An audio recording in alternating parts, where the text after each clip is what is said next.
Vous écoutez En bonne santé, le podcast qui vous aide à le rester. Cet épisode vous est proposé par le mutualiste Avenir Mutuel.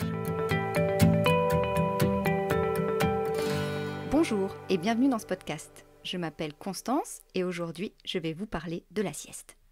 Nous passons près d'un tiers de notre vie à dormir, principalement la nuit. Pourtant, physiologiquement, notre corps a aussi besoin de se reposer en journée. Élevée au rang d'art par certains, la sieste a tendance à être considérée dans la culture occidentale comme un signe d'oisiveté, voire de fainéantise. Pourtant, sa pratique est de plus en plus recommandée par les spécialistes. Pour le docteur Rachel Debs, neurologue au pôle neurosciences du CHU de Toulouse et spécialiste du sommeil, elle est même nécessaire.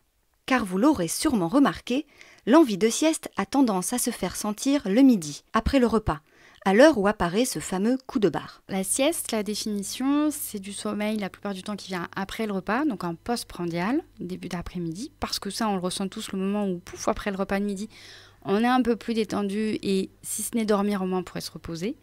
Et elle doit durer 15 à 20 minutes. Physiologiquement, on a donc tendance à vouloir dormir après le déjeuner. Mais on peut aussi s'accorder ce temps de repos à d'autres moments de la journée. Quand ? Tout simplement quand le corps le réclame.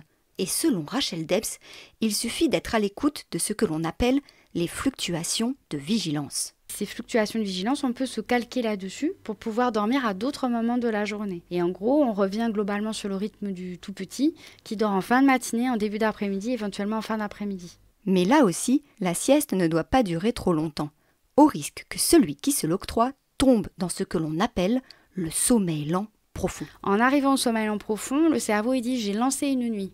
Et si vous tirez le frein à main, il dit « mais où est-ce que je suis ? Moi, je croyais qu'on était le matin et que j'allais aller plus loin dans ma nuit ». Donc ça fait un phénomène qu'on appelle l'inertie du sommeil, qui fait qu'on est complètement vaseux. Donc une bonne sieste, c'est une sieste de 15 à 20 minutes. Maintenant qu'on a déterminé la durée idéale, reste à connaître l'endroit propice où s'adonner à l'art de la sieste. Ici, le lit n'est pas recommandé. En effet, il ne faut pas laisser croire à votre cerveau qu'il va se coucher, au risque de dérégler votre horloge interne, principalement rythmée par l'alternance jour-nuit et la lumière naturelle. Alors mieux vaut éviter sa chambre à coucher. Pour ce qui est de la sieste, on ne recommande pas d'être dans le noir, pas d'être allongé. Alors après, il y a des gens qui ont pris l'habitude et puis ils s'en sortent très bien, mais plutôt dans un fauteuil confortable, relax, avec quand même de la lumière naturelle pour pouvoir justement facilement percevoir qu'on dort que 15 à 20 minutes. Et quand l'organisme a pris l'habitude, en général, c'est lancé, il sait le faire systématiquement. Malgré ce que l'on pourrait penser, la sieste n'est pas conseillée aux personnes sujettes aux insomnies, au risque que cela aggrave le phénomène. Alors, qui peut la pratiquer ? Les grands dormeurs et ceux qui n'arrivent pas à dormir comme ils peuvent en semaine, parce que c'est les contraintes professionnelles, alors que ce soit de se lever tôt, parce qu'ils font des gardes, parce qu'ils ont des enfants qui réveillent la nuit, à ce moment-là, la sieste, elle est réparatrice et elle ne peut que être bénéfique. Ça permet vraiment de tenir. Et ça, certains sportifs de haut niveau l'ont bien compris et mettent ce temps de pause en pratique pour gagner en performance. Les forces de l'ordre, elles aussi, commencent à instaurer la sieste dans leur programme de préparation des élites. Elle est même vivement recommandée avant une intervention. Et ça, c'est nouveau. On a changé complètement le mode de vision des choses. C'est-à-dire qu'avant, on disait on va vous mettre des médicaments pour bien dormir, on va vous mettre des médicaments pour être bien éveillé. Et en fait, désormais, vous allez essayer de respecter le plus possible votre rythme. Et avant de faire une intervention, si vous pouvez dormir, par exemple, pour tout ce qui est le RAID ou toutes ces formations d'élite, vous faites, si ce n'est une sieste, un temps calme ou de la méditation. Et derrière, vous êtes beaucoup plus opérationnel. En sport extrême aussi, la gestion du sommeil est primordiale.